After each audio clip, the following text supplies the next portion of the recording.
Microsoft Excel Tutorial Part 3. If you haven't watched parts 1 and 2, watch them first, the link is in the description.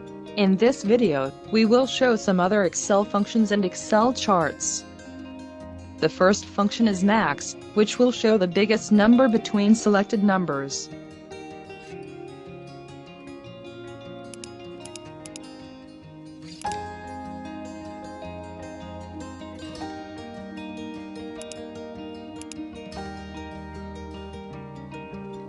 The second function is min, which will show the smallest number between selected numbers.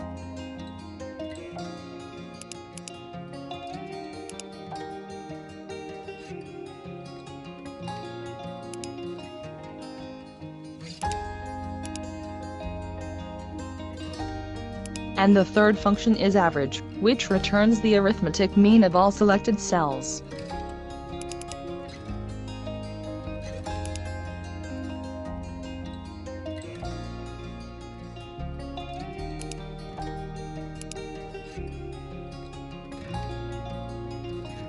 Another essential thing you can do with Excel is making charts.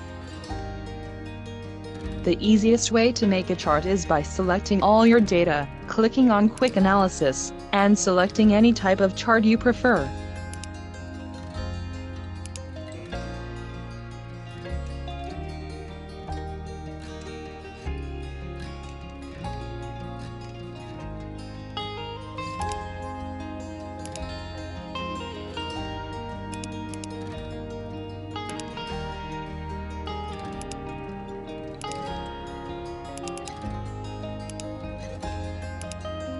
Thank you for watching. Please like and subscribe.